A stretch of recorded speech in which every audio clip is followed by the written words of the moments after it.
Hey everyone, welcome back. हाजिर हूँ आपके लिए लेकर कोई कोरिया नहीं बल्कि एक थाई हॉरर मिस्ट्री मूवी की एक्सप्लेनेशन जिसका नाम है घोस्ट मर्डर। ये फिल्म साल 2007 में रिलीज़ हुई थी एंड इसकी कहानी काफ़ी ज़्यादा इंटरेस्टिंग है। दोस्तों, एक्सप्लेनेशन शुरू करने से पहले मेरी आप सभी से एक हम्बल रिक्वेस्ट है कि अगर आपको वीडियो पसंद आती है तो प्लीज़ इसे लाइक एंड कमेंट ज़रूर करिए, साथ ही चैनल को सब्सक्राइब कर लीजिए। Now with no further delay, let's begin. Film की शुरुआत में हम एक लेडी को देख पाते हैं जिसे कुछ लोग पकड़ कर मार देते हैं। फिर अगले सीन में हमें फैमिली दिखाई जाती है जिनकी स्ट्रीट फूड स्टॉल थी। उस फैमिली में एक फादर होते हैं जिनका नाम था चा और उनके 3 बच्चे थे। चा की वाइफ यानी बच्चों की मदर ने बचपन में ही उन्हें अकेला छोड़कर चली गई थी एंड तब से चा अपनी बहन रोज़ के साथ बच्चों को पाल रहे हैं और वो तीनों बच्चे रोज़ को ही अपनी मॉम मानने लगे थे। फिर दिखाते हैं चा रोज़ से कहता है, मैं अपने काम में बुरा फंस गया हूँ और शायद मेरी जान भी जा सकती है, तो प्लीज़ तुम बच्चों का ध्यान रखना।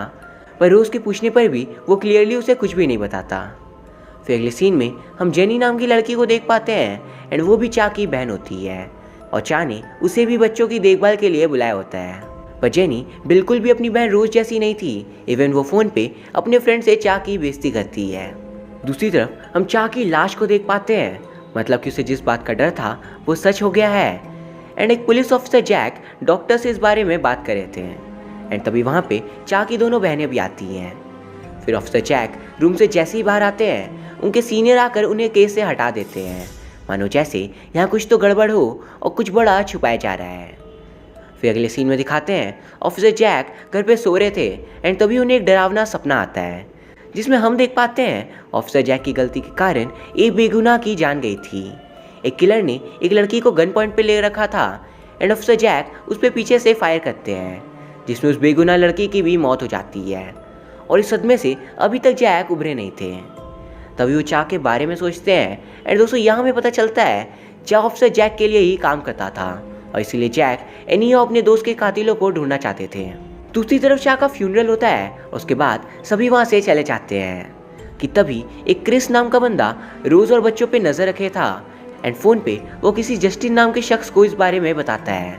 तभी वहाँ पे ऑफिसर जैक आ जाते हैं एंड क्रिस से पूछताछ करते हैं।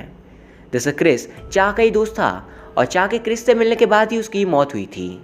पर क्रिस कहता है, मेरा इसमें कोई हाथ नहीं और जिनका है वो बहुत ही रहस्यमयी लोग हैं जिनके बारे में कोई नहीं जानता। दूसरी तरफ हम रोज़ और उन्हीं 3 बच्चों को देख पाते हैं एंड चा के मरने के बाद रोज़ के लिए बहुत मुश्किल हो चुका था उन तीनों बच्चों को लिविंग प्रोवाइड करना, क्योंकि एक स्टॉल से उनका गुजारा नहीं चल सकता था। पर तब भी वो हार नहीं मानती और उन तीनों को बहुत ही प्यार से रखती है एंड वो तीनों बच्चे भी रोज़ से बहुत प्यार करते थे और उसे अपनी माँ मानते थे। फिर अगले सीन में हम क्रिस और जस्टिन को साथ देख पाते हैं और वो अपने बॉस से मिलने आए थे एंड उनकी बातों से हमें पता चलता है चा ने कोई ऐसी चीज़ मरने से पहले छुपाई है जिन्हें ये लोग ढूंढ रहे हैं। उनका बॉस जस्टिन को काम सौंपता है चा की बहन रोज़ से उस चीज़ के बारे में पता लगाने का। फिर दिखाते हैं जस्टिन और उसके लोगों ने रोज़ को पकड़ लिया था और वो उसे इस बारे में पूछते हैं, पर रोज़ कहती है चा ने उसे कोई भी चीज़ संभाल कर रखने के लिए नहीं दी थी एंड इससे वो लोग ये समझ जाते हैं रोज़ को इस बारे में कुछ भी नहीं पता। पर तभी उनमें से एक रोज़ को असॉल्ट करने की कोशिश करता है, पर इससे पहले वो कुछ कर पाए रोज़ वहाँ से भाग जाती है एंड सभी गुंडे उसका पीछा करते हैं। पर रोज़ भागते हुए एक कार यार्ड पहुँच जाती है जहाँ से वो लोग दोबारा से पकड़ लेते हैं। पर रोज़ तभी भागने की कोशिश करती है और ये देख जस्टिन को बहुत गुस्सा आता है और वो रोज़ को बस के रेलिंग से लटका कर फांसी लगा देता है एंड रोज़ की वहीं मौत हो जाती है। एंड दोस्तों, फिल्म की शुरुआत में हमने जिस लेडी को मरते हुए देखा था वो और कोई नहीं बल्कि रोज़ थी। फिर दिखाते हैं रोज़ अपने आखिरी वक्त में भी उन्हीं बच्चों के बारे में सोचती है जिनका इस दुनिया में कोई नहीं था सिवाय उसके, और अब वो भी मारी गई। फिर जस्टिन और उसके लोग रोज़ की लाश को दूर एक नदी में फेंक देते हैं जिससे किसी को भी उसके बारे में पता न चल सके। दूसरी तरफ हम उन 3 बच्चों में से एक डेजी को देख पाते हैं और अचानक उसकी नींद खुलती है एंड जब वो किचन जाती है उसके सामने रोज़ थी एंड ये देख हम एज एन ऑडियंस बिल्कुल हैरान हो जाते हैं कि आखिर रोज़ यहाँ कैसे आ गई, उसकी तो अभी ही मौत हुई थी। फिर सुबह हो जाती है एंड वो तीनों बच्चे खुद ही फूड स्टॉल लगाते हैं और कस्टमर्स के पूछने पर कि उनकी मदर कहाँ है वो कहते हैं वो काम से कहीं गई हुई है।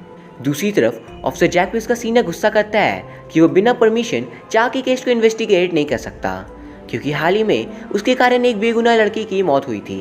फिर दिखाते हैं चाकी दूसरी बहन जेनी ने एक नया शॉप खोल लिया था और उससे मिलने वहाँ क्रिस आता है। एंड हम देख पाते हैं क्रिस की नज़रें जेनी के प्रति बिल्कुल अच्छी नहीं थी। फिर क्रिस जस्टिन से मिलता है, उससे कहता है कि वो जेनी के साथ सोना चाहता है। पर तभी वहाँ पे ऑफिसर जैक आ जाते हैं और वो जस्टिन को बहुत मारते हैं और ये कहकर चले जाते हैं कि उसकी गुनाहों की सज़ा उसे ज़रूर मिलेगी। फिर अगले सीन में दिखाते हैं क्रिस एक बार में जाता है एंड वो बहुत इंजॉय करने के बाद वो बाहर आता है कि तभी उसे एक लेडी दिखती है जो कि बिल्कुल रोज़ जैसी दिख रही थी। ये देख क्रिस बहुत डर चुका था और वो तुरंत अपने घर पहुंचता है। वो खुद को शांत करने टीवी ओपन करता है, पर टीवी पे भी कोई चैनल नहीं आता, बल्कि हम देख पाते हैं उसमें रोज थी और जिस तरीके से जस्टिन ने उसे मारा था वही टेप बार बार प्ले हो रही थी। फिर हर तरफ कमरे में जोर की आवाज़ें होने लगती है एंड अब तक क्रिस बुरी तरह से डर चुका था और तभी उसे एक अनजान आकृति दिखती है और क्रिस उसे देख पागलों जैसा घबरा जाता है और वो बिल्डिंग से जंप कर देता है, जिसमें वो बुरी तरह से इंजर्ड हो चुका था।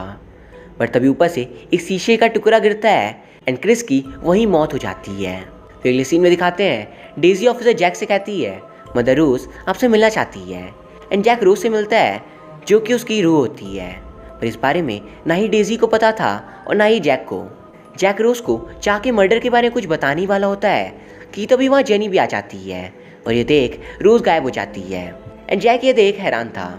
तभी जेनी के रिक्वेस्ट करने पर कि उसे शॉप तक छोड़ दे जैक मान जाता है, पर रास्ते में जेनी जैक को इधर उधर की बातें बताती है और जैक इरिटेट होने के कारण उसे रास्ते के बीचों बीच उतार देता है। दूसरी तरफ जस्टिन और उसके लोग अपने बॉस से मिलते हैं एंड उनके बॉस को पुलिस स्टेशन बुलाया गया था पूछताछ के लिए।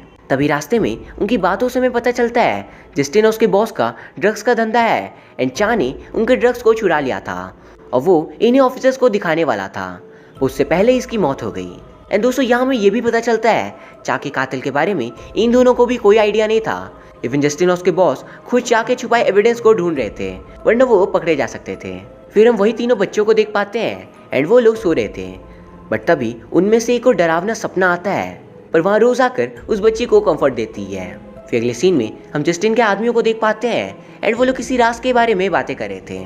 दूसरी तरफ जेनी घर लौट रही थी कि तभी वहाँ जस्टिन के कुछ और लोग उसे पकड़ने आ रहे थे कि तभी वहाँ जैक को देख वो लोग भाग जाते हैं। फिर हम चा के तीनों बच्चों को स्कूल में देखते हैं एंड आज मदर्स डे था।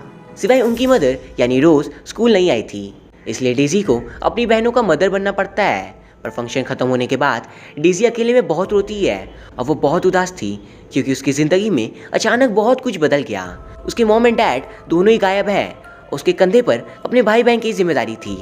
पर तभी वहाँ पे सीनियर पुलिस ऑफिसर आते हैं एंड वो डेजी को देख उसके साथ बदसलूकी करने की कोशिश करते हैं, पर इससे पहले वो ऐसा कर पाए जैक आकर उन्हें मार देता है और डेजी को बचाकर घर छोड़ देता है।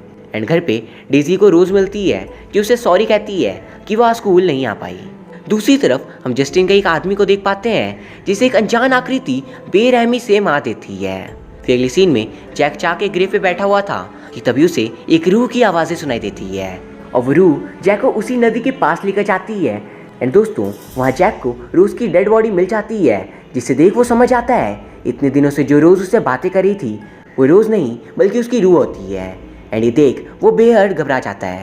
फिर अगले सीन में दिखाते हैं डेजी को जस्टिन के लोग अगवा कर लेते हैं और ये देख जेनी ऑफिसर्स को कंप्लेंट फाइल करती है। सारे ऑफिसर्स इस बार कंप्लेंट फाइल कर लेते हैं क्योंकि करप्ट सीनियर ऑफिसर जैक के हाथों मारे गए थे। दूसरी तरफ जस्टिन, उसके बॉस, उनके आदमी साथ बैठे बातें कर रहे थे कि वो लोग डेजी से एक पॉर्न फिल्म पे काम करवाएंगे। बट तभी जस्टिन का बॉस उस पर भड़क जाता है क्योंकि उसके ड्रग्स जो चा ने छुपाए थे वो अभी तक उसे मिले नहीं। पर दोस्तों तभी हमारे सामने एक राज खुलता है कि इन सब में जस्टिन का हाथ है। उसने अपने बॉस और चा दोनों को डबल क्रॉस किया था जिससे ये लगे कि चा ने ड्रग्स छुपाए हैं, जबकि उसने खुद ही चा के नाम पर ड्रग्स चुरा लिए थे और उसे मरवा भी दिया। हम एक फ्लैशबैक सीन देख पाते हैं जिसमें बेचारे चा को लगता है कि जस्टिन उसका दोस्त है और वो ड्रग लॉर्ड के खिलाफ उसका साथ दे रहा है, बट इंस्टेड वो उसे ही मरवा देता है। फिर जस्टिन उसके आदमी बॉस को भी मार देते हैं और खुशी मना रहे होते हैं कि वो लोग अब सबसे बड़े ड्रग लॉर्ड्स बन जाएंगे। बट तभी वहाँ पे पुलिस ऑफिसर्स आ जाते हैं जिन्हें जेनी ने कॉल किया था और जस्टिन के सारे लोग गिरफ्तार हो जाते हैं सिवाय जस्टिन जो अकेला बचकर भाग जाता है। फिर अगले सीन में दिखाते हैं ऑफिसर जैक डेजी को ढूंढता हुआ एक बस यार्ड पहुँचता है और वहाँ उसे किडनैपर्स मिल जाते हैं एंड दोस्तों वहाँ जस्टिन भी होता है जो डेजी को गन पॉइंट पे ले रखा था। जैक अपनी गन फेंक देता है एंड तभी पीछे से एक बंदा जैक को मारकर बेहोश कर देता है। ये सब देख जस्टिन बहुत हंसता है कि उसकी जीत हुई और वो अब ड्रग्स को बेचकर और डेजी को एक पॉर्न फिल्म में काम करवा के बहुत पैसे कमाएगा। एंड फिर वो ऑफिसर जैक को मारने जाता है बट उसके गन से गोलियां नहीं चलती। एंड तभी एक एक करके जस्टिन के वहाँ मौजूद सारे आदमी खुद ब खुद मारे जाते हैं। ये देख जस्टिन वहाँ से भागता है और एक कार के पास छिप जाता है, पर तभी रोज की रूह उसी कार को आग लगवा देती है जिसमें जस्टिन की वही मौत हो जाती है। यानी कि रोज की रूह ने जस्टिन को उसके किए का सजा दे दिया। तभी डेजी भी खुद को आज़ाद कर लेती है और जैक को लेकर वहाँ से निकलती है। एंड उसके बाद बाकी ऑफिसर्स भी वहाँ जाते हैं। लास्ट सीन में हमें एक मोनेस्ट्री दिखाई जाती है जहाँ तीनों बच्चे जेनी और जैक थे। वो लोग बहुत रो रहे थे क्योंकि अब उन्हें पता चल चुका था कि रोज़ मर चुकी है। पर जैक मॉन्क से रिक्वेस्ट करता है कि एक लास्ट बार रोज़ की रूह को इन बच्चों से बात करने दे। एंड दोस्तों यहाँ हम देख पाते हैं रोज़ उन बच्चों से बात कर बहुत रोती है और वो बच्चे भी उन्हें देख बहुत रोते हैं क्योंकि अब उनकी ज़िंदगी में कोई भी नहीं था। उनके डैड और उनकी मॉम दोनों ही उन्हें छोड़कर चले जा चुके थे। पर तभी हम जैक को देख पाते हैं जिसके हाथों में रोज़ का बैंगल था। एंड इस सीन से हमें पता चलता है अब वही इन बच्चों को प्रोटेक्ट करेगा। एंड यहाँ ये फिल्म एंड हो जाती है। ये फिल्म हॉरर होने के साथ साथ हमें इमोशनली कनेक्ट भी करती है। एंड इसकी स्टोरी में रिवेंज का एंगल बहुत ही अमेजिंग था। तो अगर आप भी इस फिल्म को देखना चाहते हो तो इसका लिंक आप मुझसे इंस्टाग्राम पे आकर ले सकते हो। बाय द वे दोस्तों उम्मीद करता हूँ आपको ये वीडियो पसंद आई होगी। अगर हाँ तो प्लीज़ इसे लाइक करके कमेंट्स में यस लिख दीजिए। साथ ही चैनल को सब्सक्राइब करके बेल आइकन प्रेस कर लीजिए। Thank you very much for watching. See you soon.